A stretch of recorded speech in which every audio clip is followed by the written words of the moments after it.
Well, hello again to all the boys and girls out there in YouTube land watching. John and Ellie of Georgia Beer Reviews back at you with the second episode of Beer Buddies.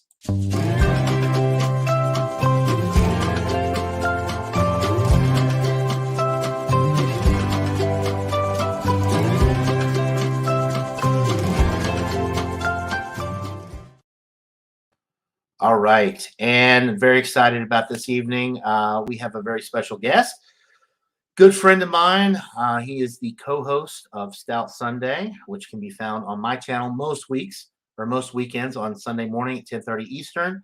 And when I'm not available, usually you can find it on Mr. Ron Ontario's channel on Louisiana Beer Reviews.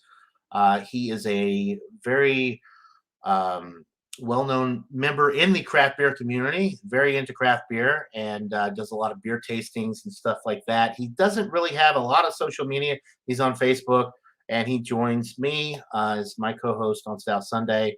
And let's just go ahead and bring him in here. There's no need to talk any further without him in this on here. Michael Komaroff, welcome. Thanks for joining me, Michael. Always happy to be here.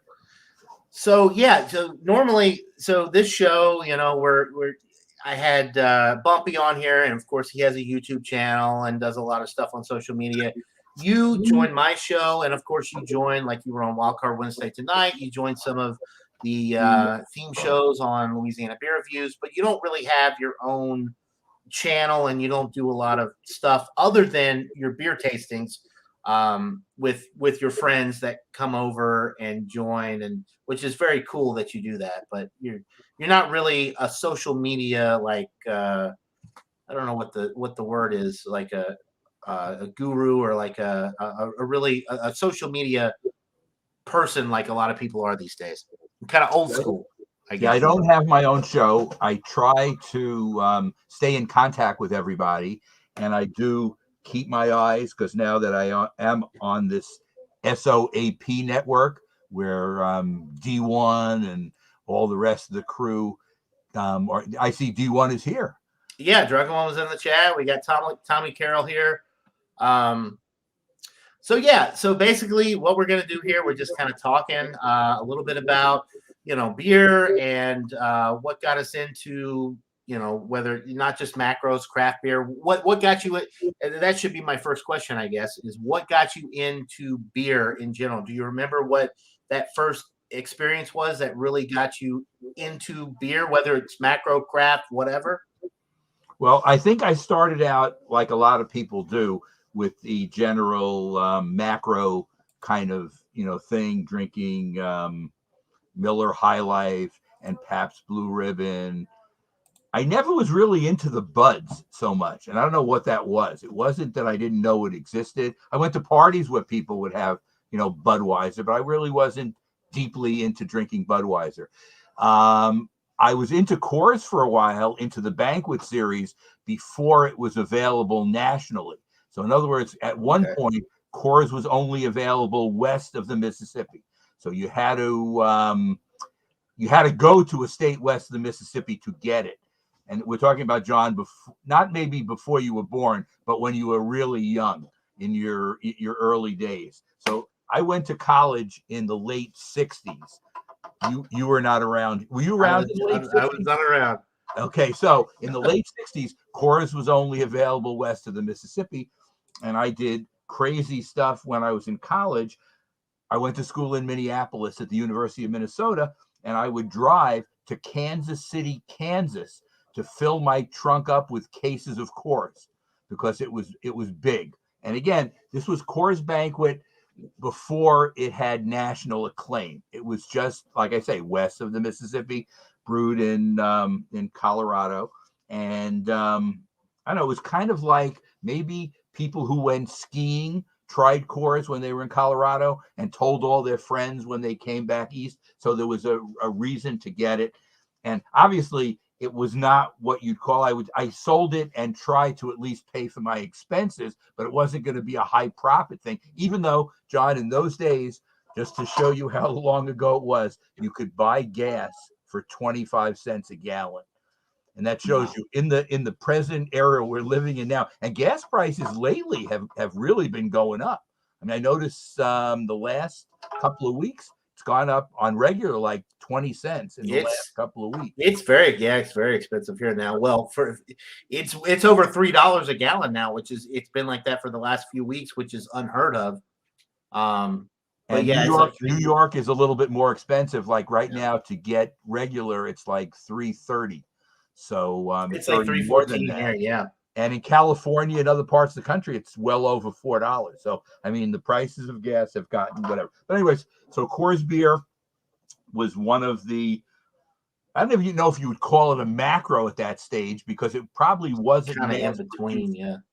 So somewhere in between. What I'm going to do now, as we're drinking, I'm pouring a Trogs field study. Nice. So you're drinking, yeah. Well, go ahead. First of all, I want to apologize to everybody out there that may be thinking that this is a little bit more organized than it is. It is not. That's the whole point of this. It's just kind of like shooting the shit type of thing with my buddies. It's beer buddies after all, right? And I thought initially I was going to plan out the shows with the questions and all of that, but I just think that this is a better format. I like to just, let people out there just kind of see how we are, and we just kind of talk back and forth, and you get half an hour, 45 minutes, whatever, however long it takes, and just us hanging out and talking, getting to let you guys out there in YouTube land know us a little bit better, because we all do this all the time off air. So I thought like an online version of this type of environment would be good for people out there that watch our channels, and I think that's a good idea. Anyway, what beer is it again that you're drinking, Michael? Okay, it's from Trogs, which is in Pennsylvania. It's called Field Study IPA, and it's a 6.2% dry hopped with Citra, Mosaic, and El Dorado hops. Doesn't Very have nice. the IBUs on it, but this was one of the beers I got at the food co-op. Nice. Unfortunately, yeah, I've heard a lot of good things about Trogs, but we don't really get their stuff here. I have never seen or had a Trogs beer. So maybe when I'm up in New England this next week, maybe I'll look and see if I can get some of their stuff. But I am drinking a Voodoo Ranger. Everybody should be able to get this. This is the Juicy Haze IPA. I bought a 6-pack for $9.99, 7.5% New England style IPA. There's the appearance. It is very juicy looking, and I've had it many, many times and reviewed it on my channel, and I've always enjoyed it. Now, mine So is not hazy, even though to look in this light, you might not be able to tell that it's not hazy. it looks more radioactive than hazy the way the light's shining on it right Well, now. it's funny now with fluorescent light, and Right. I have only two of the four fluorescent on, and it's not intentional. It's just that's the way it is. Sometimes it'll just come on with all four, but two is plenty. You see, I'm pretty bright anyway. Right. So this would be what you'd say is more of a cloudy look than a clear look, but it's not hazy. So it's like in Very between nice. hazy and clear, but it's not fully clear. And maybe it's a chill haze almost a little bit on the thing, but it's orange in color, and it has like a half a finger kind of rocky head, getting good head retention, whatever. I think, John, you'd like Trogs, even though what I do have to say about them, they don't make anything that's fantastic.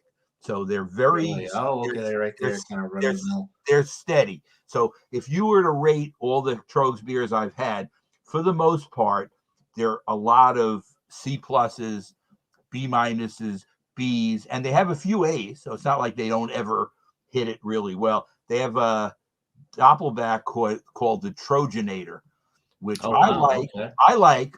A friend of mine doesn't like. So I mean, some people are not into Doppelbocks. They find them to be almost like too malty. I like malty beers. The Trojanator. I wonder if that's like a kind of a play off of the spot and the Optimator, right? That's Right. I'm sure a that's big what it is. Doppelbock.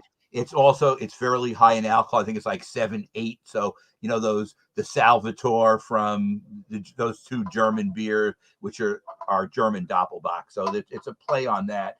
It's a good beer. You're into malty beers too, so you would probably Yes. like it. Some of my other friends are more into hoppy beers, so they are into more IPA kind of stuff, and there's nothing wrong with that. I mean, I understand. Right. So yeah, we'll get back to the beers in a little bit. I kind of want to go through a few questions, just kind of for everybody out there who may not know you as well as I do, and we kind of talked about how like you're talking about Coors before they really went craft. But you do so many things that a lot of people don't know about. You have obviously your big book of your ratings book that you keep up with. You do your beer tastings, which is really cool, and you post that on Facebook and other maybe other social media outlets as well. I know you send me texts. I don't look at Facebook so much, but you'll send me a text with the picture and the ratings and all of that, which I really appreciate. And you always have a great turnout with your different tasting stuff like that. But before we go into all of that, I want to ask you about what really got you into craft beer. Do you remember the first craft beer that you drank that really kind of expanded your horizons as far as like, hey, I need to get into more beers like this? Because everybody, it seems like, starts out macro, myself included. You drink a few beers and then you have that one eye-opening experience where you drink something that's like, wow, I need more of this. And then you kind of expand from that point. Do you remember what that moment was? And I do. I think the beer was Sierra Nevada Pale Ale, and I didn't even know what a pale ale was at the time. Okay. I had mostly at the beginning been into macros. Also, another category before the craft beers really hit were foreign beers, Beck's and Heineken and Lowenbrau and St. Pauli Girl. So those beers, the foreign beers, were kind of like the craft beer to me. When I didn't want a macro, you would go upscale. But once I had the Sierra Nevada, then I started trying stuff from Anchor Steam. I would have their Anchor Steam beer, their Liberty Ale. I'd have other Sierra Nevada products at the time. They had some other beers. They've always had a good Sierra Nevada stout, which doesn't get a lot of play, but it's really good. You know, it's not like the stouts we have now because it's an old-fashioned stout. No adjunct, just straight barley, just water, straight stout. It's a good stout, but it's again, when you're doing Imperial and John, you're experienced in this, but you're barrel aging and you're getting intense. You can't compare those stouts with it because it's not brewed like that. They're just giving you a straightforward stout. It fits the style. It's a good beer, good, bordering on very good. But on our rating system, you're not going to give it a 97 because it's not a 97. Yet you might give that stout a 92 or a 93, depending on your own profile and what you like in stouts. And that's it. So Sierra Nevada, I guess, was my first. It's a big one, and that's one of the big three as well, as we like to call. You have the Samuel Adams, the Sierra Nevada, and then Anchor was the other big one. So that's interesting, and I think a lot of that has to do with your generation too. When you were growing up, like when I think of craft beer now, I mean, I'm 33 years old. I grew up where when I was of legal drinking age, there were already a lot of established craft breweries. When you were growing up, these breweries, and I'm not, not to bring age into it, but hey, you're proud at you're 70 right now? That's correct. 70 years old, and you're in great beer. Obviously, this is drink beer, people, because this is what you have to look forward to. Clearly, if you just don't get too carried away, because that could be a problem. But a beer a day keeps the doctor away. There's a perfect living example of that right here next to me, folks. But I guess my point is, when I grew up, when I turned 21, there were already a lot of craft breweries, considered craft breweries. You had craft breweries, but they weren't classified as that at the time. Everything was just considered what it was. And like the whole thing with Coors not being a macro at the time, it was still kind of up and coming. And then the fact that it got so big, and you were around when it became macro, but you were around before it became macro, drinking it before it was distributed nationwide. So I think that's interesting, because our perceptions are obviously a little bit different on that. But I think everybody can agree that the big three in what we know as craft beer today was your Samuel Adams, the Sierra Nevada, and the Anchor. Which their steam beer is very popular. And they have, their porter and other beers as well. But I think the Anchor Steam is probably the most well-renowned, or the California Common, I guess, is as they call it. But so when you got into craft beer and all of that, The Sierra Nevada, obviously, that's an excellent one to get into. I remember the first time I had the torpedo and, of course, the pale ale. I was really blown away. And then the Samuel Adams Boston Lager. I think I had the Samuel Adams Boston Lager was one of the first craft beers that I ever had. I drank it on tap at a restaurant, and I thought it was incredible. I was like, I got to get more of this. So then I started branching out and looking into different craft breweries, and as well as like your local package stores, and like you have the co-op up there, which we don't have anything like that down here. But that's pretty cool that you get exposure to all of those and the opportunity to buy a lot of different craft beers for pretty reasonable prices. So I guess my next question will be, how did you got into the craft beer and you did all that, you're drinking, you're going along, you're developing your palate. What got you into drinking craft beer with your friends? Obviously, before you did this type of stuff, the video type stuff with us and the hangouts, I know you've done your tastings, you've created your book and all of that. What really got you into doing it as an experience with other people and rating beer and like stuff like that, keeping track of it? Okay. In my neighborhood, about a mile away, there used to be a store, and it was called Beer Craft, but it's Beer Craft, BIERKRAFT, Okay. not BEER. So it's like the European spelling of beer, and it was called Beer Craft. Now, I was aware of it. I'm going to have to interrupt that. He'll call me back. Okay. Anyway, I don't want to explain to him what's going on, but it doesn't matter. So I was aware of Beer Craft, but I didn't know exactly what it was. And, just the thought that there was a beer store not far from me was kind of intriguing.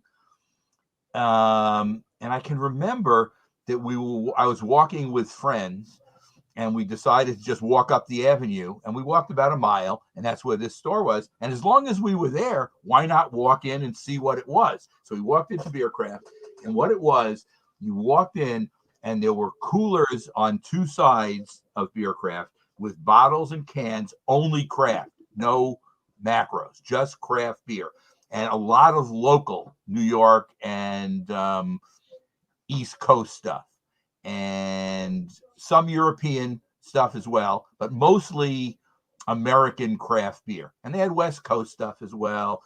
They had Midwest stuff as well, but a really great selection. But the pricing was crazily expensive on the stuff that you'd be buying there from them out of their cases. So after you got past those cases, and they had an impressive selection, I can't say they didn't, but the prices were a little bit, I guess what you'd call, John, full retail for beer. Yeah. The age was a little bit before. So we're talking about probably early 2000, so 20 years ago, maybe, when I went in for the first time.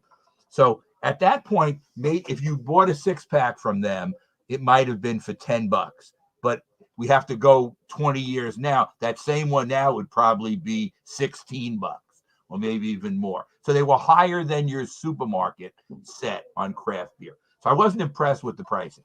But when you went further in, they had taps set up where you could fill your growlers. So I don't know. You do know what a growler is, right? Oh, of course we have. And for anybody out there that doesn't know, I've seen you with growlers. We have a growler shop downtown where basically they have all these taps.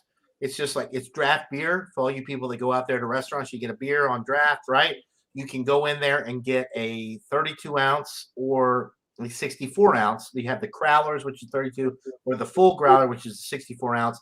You get that poured into a big bottle, and they cap it off for you. So basically, you're getting to take home really good craft beer on tap, sealed up and ready to go. So yeah. Okay, so that was the good part of Beer Craft, because you could bring your clean growler in, and they would re-clean it. They had a machine. Yeah. They had a machine. They put it in. It went, and they cleaned it out. So it was because you didn't really want to have residue beer from before stuck in it. And as well as you cleaned it with hot water, it was never clean enough. So they cleaned it out. They'd fill it, and the pricing of that was better. But you have to keep in mind, it has to be finished quickly, because you get a carbonation issue very quickly on the beer once you open it. And I know I had friends who try to lock the cap down after to block off, but I know there's something about beer where it doesn't do well after the oxygen gets into it. So couple of days maybe, depending on what the beer was. Stouts, I think, did better. It seemed like if you had IPAs and lighter stuff, you could keep it overnight, but you had to make sure you drank it early the next day. Right. You had a carbonation issue. It really wasn't that good. All right, so I saw that also, but at that point I didn't even have a growler to fill. So years went on where I never went back there, and as time went on, I started. He's not giving up. he will eventually give up. Okay, so I guess I could turn my phone off too. He'll understand it.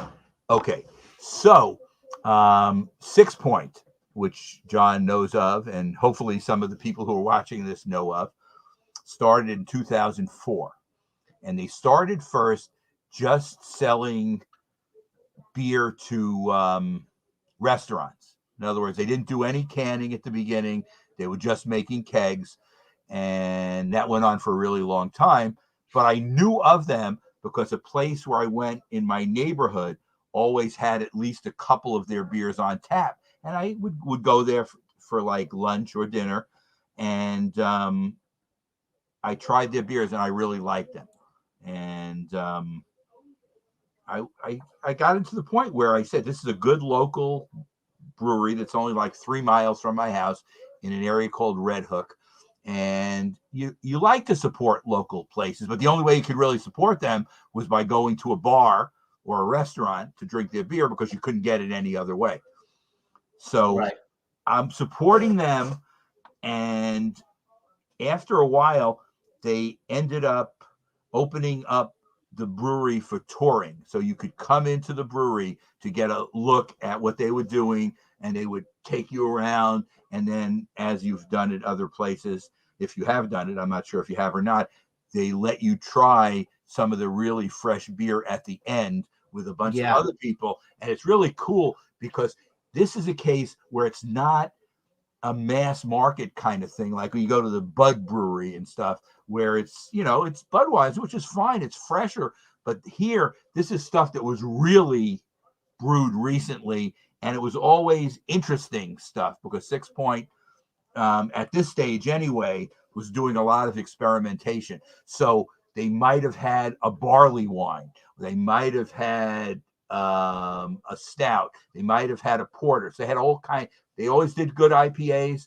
They were well, and they represented a lot of different styles. So as this is going on, I see at Beercraft on the outside, 6 Point is having. Oh boy, he's persistent. You might have to just answer, say, "Hey, I'll call you back." It's not an let me send him I can send him a text as okay. All right. I don't want him to get angry at me, but I can keep talking though. So I'm already a big fan of 6 Point, and I notice on the outside that they have something set up to have, I think it was their 6th anniversary. So we're talking about 2010. And so I decide that I want to go to this event at Beercraft, and I go. So what Beercraft is, and I didn't find this out at the beginning either, you go to there on Tuesday. They would have a regular event. It was Beercraft Tuesday, and they would give you free beer. You'd sit around at a table, and they would pour free beer. Now, they would give it to you. Do you know what the little plastic things you use if you have medicine? It's kind of like about an ounce and a half, like a little dropper bottle. It's a little small plastic bottle.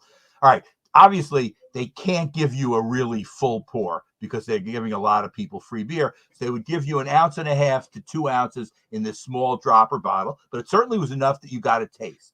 Yeah. So here, 6 Point is coming, and I think it's going to be, really cool because I've already been there once to their brewery, and I really had a good time. And so they brought everybody from their whole staff to Beercraft. The people who wash the kegs, the people who actually make the beer, the people who are their salespeople. So they probably had maybe 10 people there, which is a lot if you think about it. They had the owner there, they got the main guy. And it's somebody we ended up getting really friendly with over the time. His name was Shane Welsh. So he was there. And they're giving a big description of all the stuff. And some of the beers are ones you've heard of. They're Crisp, which is their Pilsner. They had that there. They had their Sweet Action, which is like a cream IPA kind of thing. They had that there. But they had some weird stuff too. They barrel aged a stout, but they barrel aged it for 7 days, which is really short barrel aging. For the most part. That's right. 3 months is usually like the minimum now that they do. Listen, it was a week, and you could still taste it. So obviously they had to do something else. They must have somehow, when they barrel aged it. Now I don't know in stouts what the procedure would be. If it was in an IPA, it would be like heavy dry hopping at the end, which is trying to really do it. There must be something you can do with the stout with the alcohol to get that kind of like bourbon taste in a really short amount of time. They put it in a barrel, so some of it's going to come off there. But I didn't think it would have that kind of effect after a week. But it was freshly brewed. In other words, they did it, they put it in the keg, and they came to Beercraft to show you that beer. And I thought it was amazing. That was the first beer I've ever had that was barrel aged. Now, it's nothing like the stuff we drink now. Right. It was not in the keg long enough to really get that intense. So I guess the best way to describe it, you could taste it. The bourbon was much more mild, but you could taste it. And I was surprised you'd even be able to taste it after a week, but you could taste it. So maybe it was whatever. The stout was mild. And I think the base stout was called Diesel, which is one of their older beers also. They had a Diesel stout. And when they first did cans, the Diesel stout came out in cans. So that was the base beer. They had a barley wine too, which was like about 11%, which I really thought was kind of cool. I have really never had barley wines before. I think they had like 5 beers. They had the barley wine, and 2 of the ones from their regular lineup. And I can't remember what the other one was, but it kind of said to me when I went there that day that if you have this every Tuesday, I'm going to become a regular visitor. I'm going to come. Uh-huh. And I did that for years, and Audrey never came with me. And after a while, she said, "You go every Tuesday without me. I think I'll come just to see what it is." So she came with me, and she loved doing it. Now, Audrey is less into the beer and more into the social event of drinking beer with friends. But she does like she's very into like sours and then some of the darker, like she likes saisons too, and she likes high alcohol stuff. She loves barrel aged stuff, so she does like stuff. But she hated IPAs, and at the beginning, for the most part, I was drinking your kind of 6 Point resin, your West palate wrecker, and the real heavy stuff. Look, I'll tell you right now, John, one change that's happened in my life: the stout consumption has toned down the bitterness level of what my mind will accept anymore. I won't tell you I'll never drink a resin again. I will tell you it'll never be a feature that I would. But if you look at that's interesting, because if you look at just the types of beers, the styles of beers that have expanded. You're older than I am, so when I say this, I mean it like in a respectful way, because when I grew up, there were a lot more, like you had the West Coast and the New England, and then you have the stouts, you have the barrel aged. When you were growing up, right, you got stouts. They probably didn't even, I don't know, back in the 60s, I don't even think barrel aged stouts were a thing. 70s, 80s. I don't think a barrel aged stout really came into existence until like the late 90s. And like Bourbon County was on the front. They were one of the first ones, if not the first ones to do a barrel aged stout. It was you know what it was? It was just Guinness and Murphy's, right? And of course, that's not barrel aged, right? And then when we talk about IPAs, everything in IPA, was by definition, it's a West Coast, right? It's a bitter, piney, resinous type Right. drinking experience. I don't You think look there at were Sierra Nevada, you look at these older breweries that did this, and then now it's like these New England IPAs, even 6 Point, up there in Brooklyn, they're putting out these 0 IBU IPAs. Well, doesn't that kind of it's a paradox there? It goes against everything that an IPA is supposed to be, right? It's supposed to be a bitter, exactly. I don't think drinking there was experience.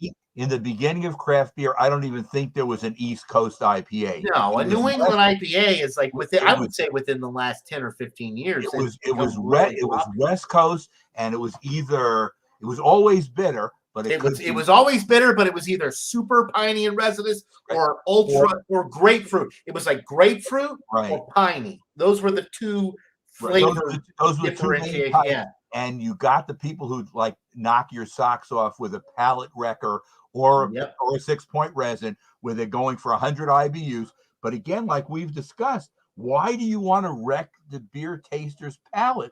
After you've wrecked it, then he can't taste anything else. So you're kind of limiting your appeal as far as like consumption. You're cutting into your profit because look, I could drink a palate wrecker. I could drink a resin, but after that, I'm going to drink water. I'm not going to drink any more beer because I can't get back to it. I guess you could have a bourbon barrel aged thing after that, but you're not going to enjoy it as much because your palate's been palate. Yeah, you need to. Yeah, exactly.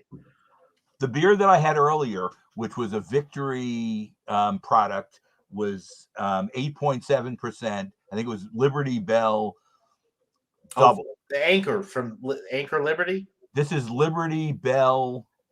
Let me see exactly what it's called because I have it here in my book. And I was looking at it.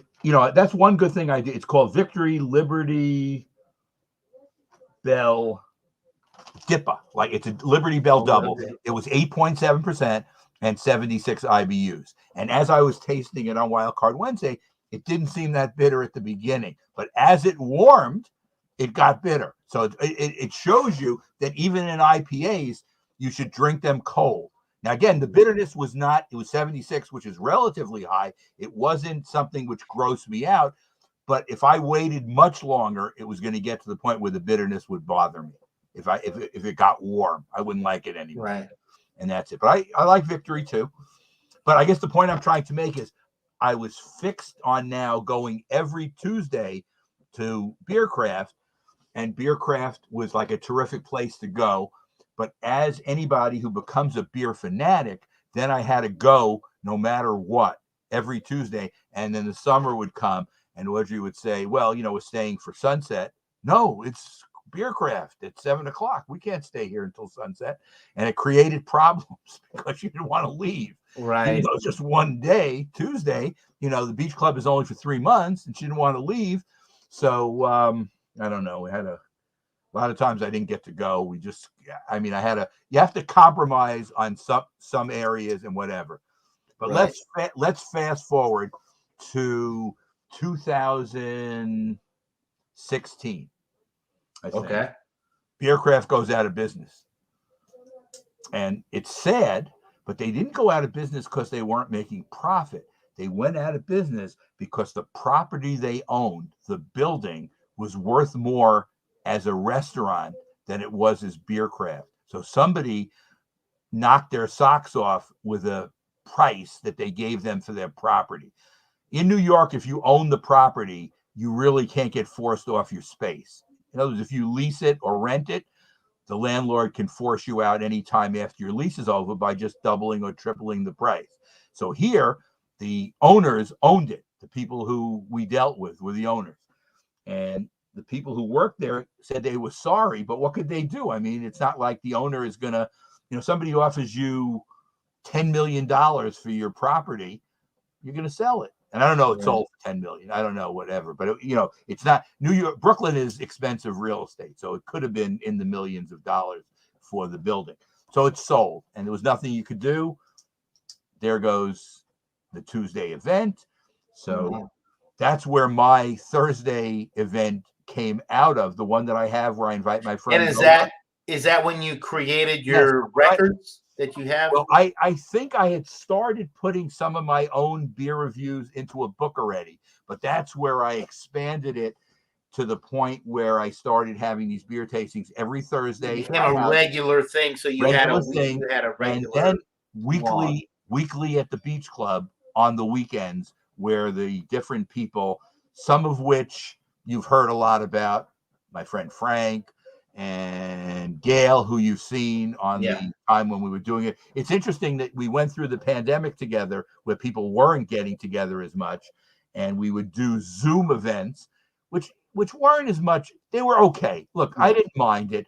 The problem is everybody had different beers. I enjoyed the Zoom events because I never had been a part of that before, and I got to meet a lot of your friends. That okay, was so really cool. that part was good. But yeah, there's something to be said about getting to meet up with people and having an actual event versus doing. Plus, when you do the online stuff, you're expecting different people to bring the same beer. It's not when you're all in a room together, everybody's drinking the same beer. When you're relying on online participation, not everybody's going to be able to get different things. So you're just kind of doing. It's more of a show and tell type thing. And every once in a while, you might have something that lines up where you can get the same beers, but it's not going to be consistent throughout the group. Right. But the pandemic wasn't an expected occurrence. And because of it, exactly. You had to do stuff on the fly. Now that people are mostly vaccinated, at least here they are. I think it's like 80% now in New York City, which is, I think, higher than it is probably where you are in Georgia. I would say New York is probably one of the highest as far as percentage wise in the country. Yeah, I think you're probably up there. So I was having these at my house, and I guess the people who may not know, what we do is people come to my house and they bring some of their own beer if they want. Some people bring chips, some people bring other stuff, but I'm the basic supplier. I'm the one who's doing your foundation beers. And obviously I have friends who are very generous too, like Gail, and Gail will bring 3 beers to it. And that's terrific when she does. And she brings a lot of North Carolina beer, which has turned out to be one of the, I'll tell you, if you have to pick a state, North Carolina is one. And it's all, you realize you do have a border with North Carolina and Georgia. You're not close to it. North Carolina, Georgia, the New England area, like Massachusetts, New Hampshire, I would consider all of these like some of the best areas in the country for craft beer.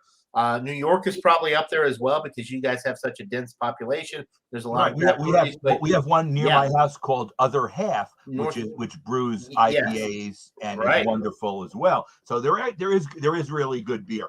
But these events that I have, we rate the beers based on that individual beer alone, and you're comparing. If you want, I know people rate differently. Some people, I'll rate, it's on a 1 to 10 scale. You can use quarters, half, 3/4 points, and people just rate it. And then we average them out and we put them into order. But to be fair, when you're doing different styles, some of the styles have a distinct advantage. When you're drinking barrel-aged stouts, they cannot lose. And it's almost unfair that they have such an advantage, but they have an advantage. You can have a barrel-aged stout that's not as good, and it'll finish in the top 5, just based on the fact that it's a barrel-aged stout. Yeah, because people like the style, and the IPA. Yeah, and you could always go to the point like, well, there's some people that don't like stouts, there's some people that don't like sours, there's certain styles that people don't like.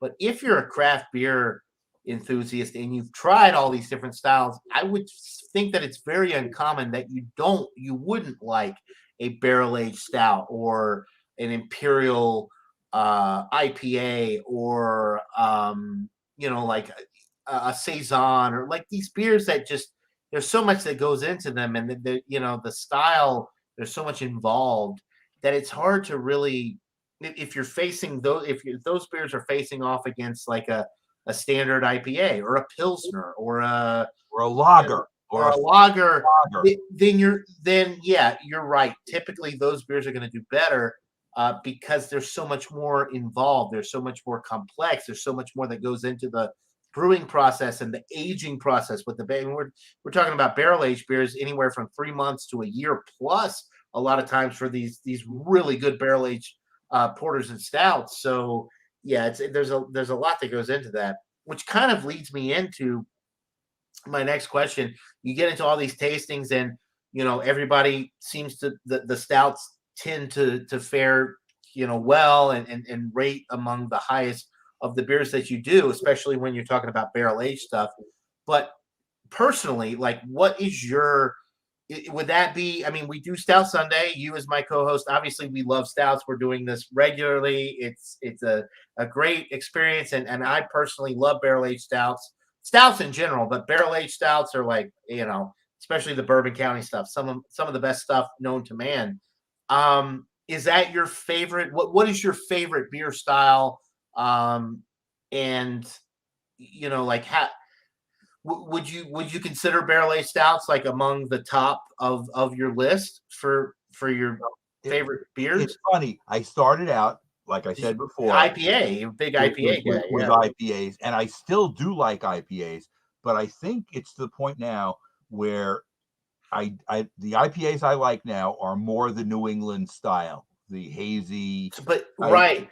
So you used to, when you first drank IPAs, you were more into the West Coast stuff, like the Lagunitas IPA, the Hop Stupid, the stuff like that. And then the New England IPAs became popular.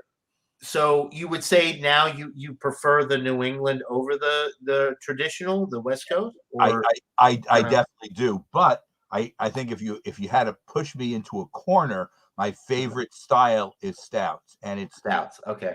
And I guess we can just make it coloration of the beer. Make it as dark as you can. The darker, the better. And I'll take my chances. Because I agree with that. I'm just giving it to you how I feel now. But you can give me a New England IPA to break up a couple of stouts, and I'll be very happy with it. It's not like I'm rejecting it. I'm just telling you that the way my palate is now, my taste is definitely set first for the stouts.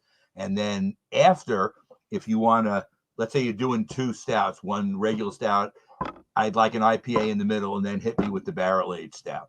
And the combination really works out well.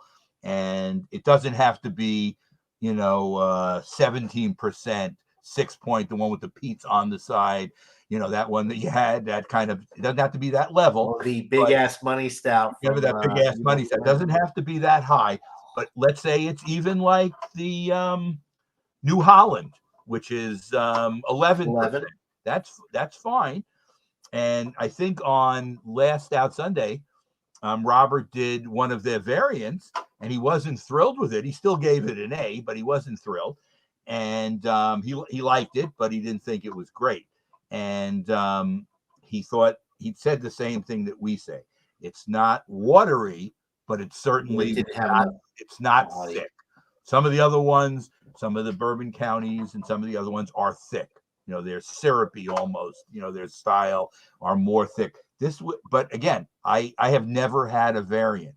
I've only had the straight, and I've had the white one too. They're white stout, but I've never had any of the variants. I'd like to try one though, and I would certainly give it a shot. Michigan is another state that has a lot of good beer between Founders and Bell's, and they have one called Jolly Pumpkin, which only does sours. I was going to mention to you, John, too. I don't know if you noticed in the one that I did with Doug, he brought the Founders, the same one that you reviewed with the cinnamon and the cocoa, and we were not the cinnamon vanilla cocoa KBS. Yeah, we did not like it as much as the other KBS. Oh, okay. But again, it's a matter of taste. It was the second beer we did. It didn't do poorly. It still did well. It's just he also brought this Goose Island one, which wasn't Bourbon County. It was just a straight Goose Island one in Cabernet barrels. And it just, it would have knocked your socks off. It was as good as any of the Bourbon County. Really? Okay. Wow. But it's made by Goose Island. So what I figure is it's probably brewed the same place where they brew the Bourbon County for Goose Island. It sounds like the one I've actually had some of the Sophia ones, but they age them in like the white wine barrels and stuff. Let me see what it was called, just so in case you see it, you can pick it up. But it was wonderful. It was really good. I'm a huge fan of Goose Island, of the Bourbon I am County. too. Hey, we all know now. I mean, all the craft beer people out there and the nerds, they know that InBev owns Goose. The Goose Island lineup, but they don't interfere with it. They still brew all of their beers out of the same warehouse that they did years and years ago. They barrel age them the same way, if not even more so than they did back then.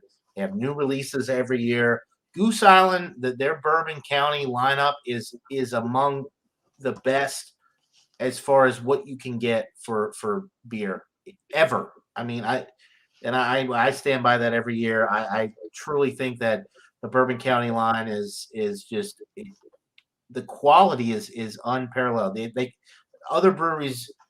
I mean, other than Founders is up there, but I still think Bourbon County, their lineup is better. But the Founders bourbon barrel aged stuff, you have like the old Rasputin bourbon barrel aged stuff. There's a few breweries, you have your local, everybody has their craft breweries, their local breweries that do barrel aged things, that do products like this. But as far as just consistency and distribution nationwide, it does not get better than Bourbon County and their lineup of barrel aged beers. And it's not all stouts. They do wheat wines, they do barley wines, they do a little bit of everything. And like what Michael was talking about now, they have another. Okay, this is called Goose Island Brasserie, BRASSERIE, okay. Noir. Yeah. And I couldn't find it in the book, but he had a 2018 bottle. So obviously he bought it. It was sitting on the shelf wherever he was for extra time. It's aged in Cabernet bottles for up to 12 months. And it was astoundingly good. I mean, look, I gave it on this scoring system a 9.75. Oh wow, which is that's as high as that's I a 9. That's a 99 on the beer. It was up there with all the Bourbon counties, whatever. And the cool thing was you could actually tell that it was a wine barrel, not a whiskey barrel, because you're getting the effect from the wine barrel. And it was positive the way they did it. And it was really good. And Doug always, whenever we do this stuff, he always comes up with stuff. He came, like I said, he brought the Founders one, that one, and he gave me, you weren't on Stout Sunday. Let me show you this quickly.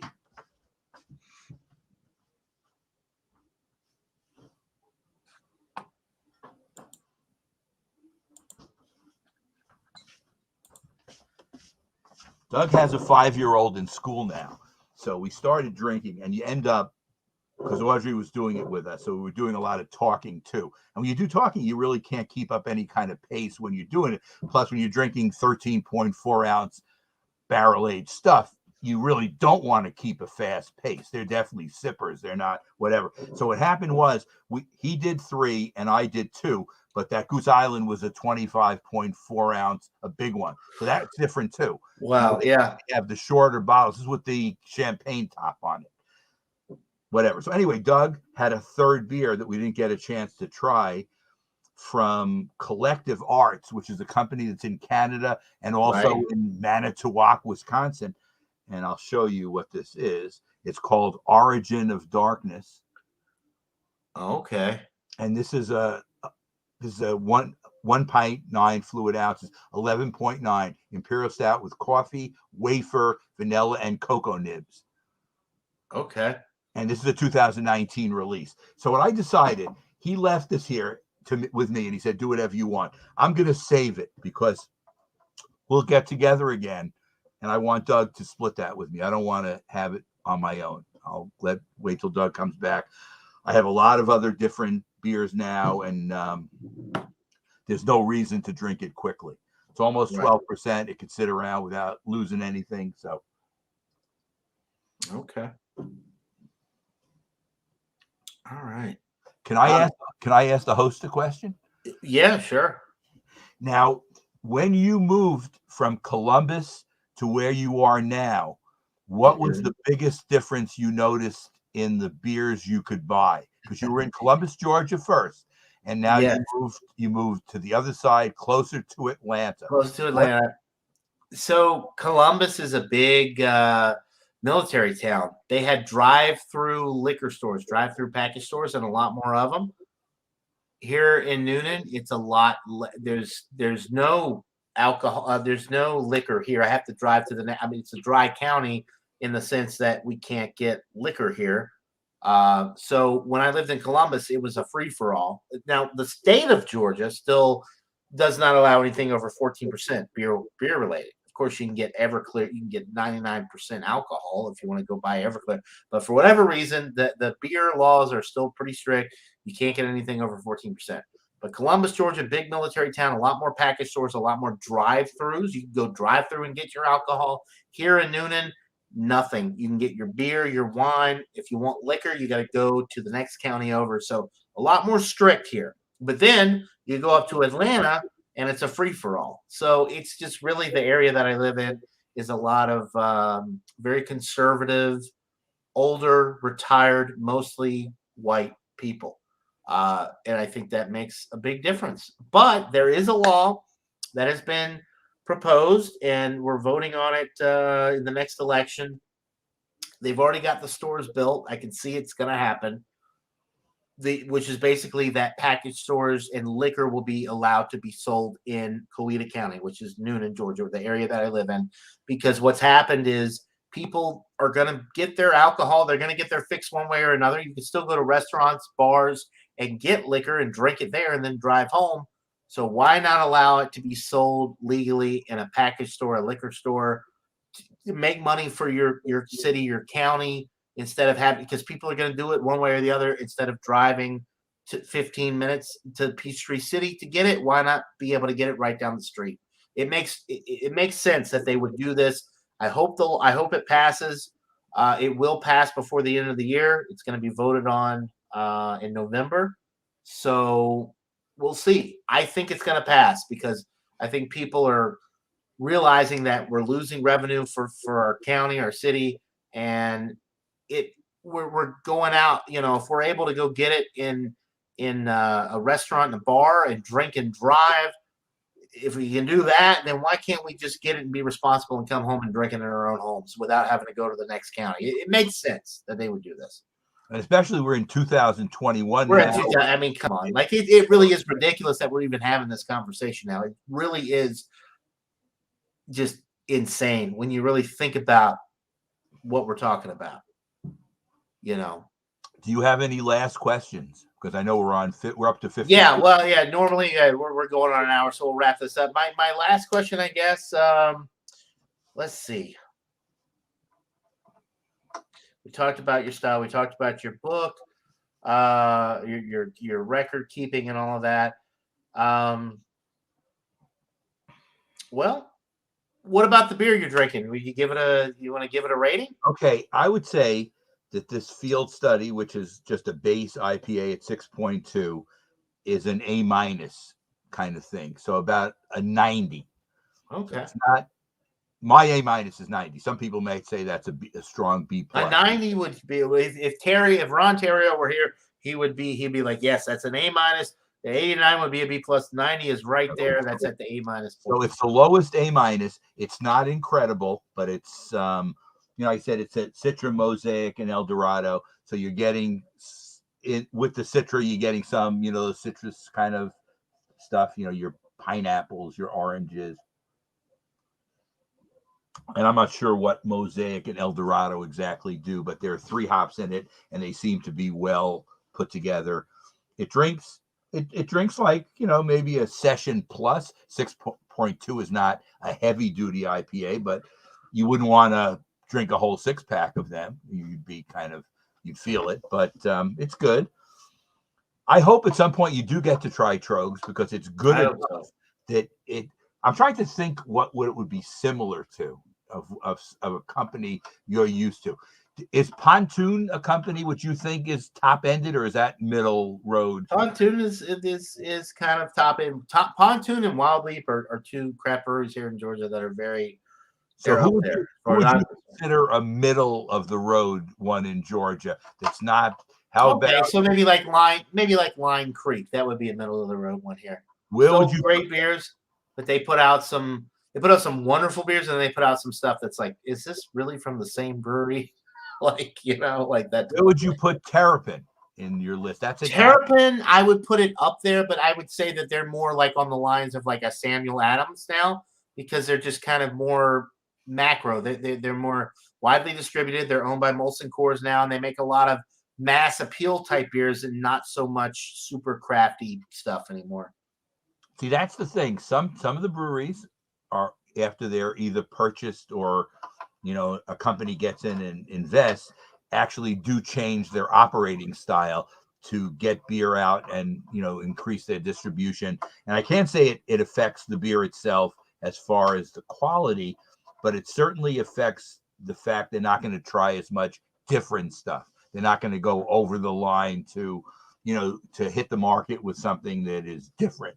They're going to stick along a straight line kind of thing and go with, what they have had a history with kind of thing. Right. Yeah, so let's see. Really quick, I'll go my beer, which is gone now, but the Voodoo Ranger Juicy Haze. I would give it a 95. I think that the Voodoo Ranger line from New Belgium is pretty great. I think the fact that it's pretty much nationwide now, or very close to, is impressive. And if you don't live in the New England area, like myself and a lot of other people, then you get to try something that's along those lines, a very good, juicy, hazy IPA that is not, it's very good. And I would give it a 9. I'd give it a solid A, a 95, and it's 7.5%. There's no alcohol presence. It's super smooth, easy drinking. You can just down them like you wouldn't believe. So we'll go ahead and close this out. We're going on an hour. I do want to go back to the chat really quick. Kate is in the chat. She says, I want to know if Michael has his drinking shorts on. I think she's referring to when you were wearing the little cutoff jean shorts. He's not wearing those tonight, Kate, but, thanks. Yeah. Yeah. She also says, and I don't even know why I put these up. I guess I have to because she says, do you remember the time Dio had to step in for John? Yes, we're talking. Yes, I do, Kate. That was the Coquito Cowboy night. I do remember. It was 2 days before I was going to get on my first flight to fly up there to Boston to see you. So, I may have been a little out of control that night. Commerce is in the chat, says he loves Optimator. That's a very solid beer. Definitely a good one. Flacco's in the chat. Cheers. Okay. Paul Middlefruit's just being a smartass there. And then Jeremy says cheers and awesomeness. And we've got YouTube administrator, aka Jacob Downey. Jeremy says he didn't know this was going on. Great. Thrash is in the chat. I'm sorry, I should have been more caught up on the chat, but I wanted to just kind of do the show, and then it's been a very quick hour. As they watch the show. Yeah, you can watch back. And he says, as Michael is from about my era, this is Paul. He's Canadian. He's a home brewer, good beer guy. Nice hearing about craft back in the day. Yeah, a lot of people don't know really about the history of craft beer and how it came to be what it is today. So it was kind of nice talking about that a little bit. Flacco's used to live across from a craft brewery. Good times. Angela's in the chat. Hello, beer buddies. Cheers to you, Angela. Okay, really, really quick. We're gonna wrap this up here, but I think he's going for a Mango Magnifico response. I think it's actually Mango Fantastic. Or fantastic. Is that what it is? Okay.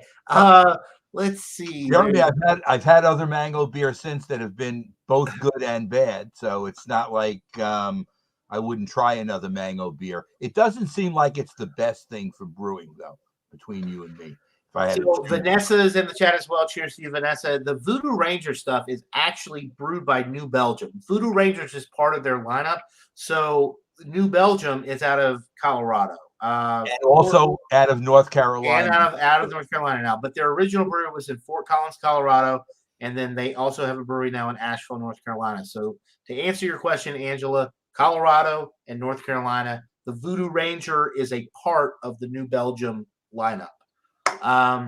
And let's see. Lone Star's in the chat as well. Hey, John and Michael. And Ronnie S says, I love mango beer. Cheers to you, Ronnie. I will say the Voodoo Ranger 1985, which is like a mango pale ale, is very good. And Michael would probably like that if you tried it. But anyway, We are going on an hour now. I want to thank everybody in the chat. Thank you so much for joining. Thank you to my guest, Michael, for joining me. I know I don't know, should actually come up with like some written questions at some point, whatever. No, it was great. But I feel like we did good. I feel like just kind of really back and forth. I feel like the viewers hopefully got what they wanted.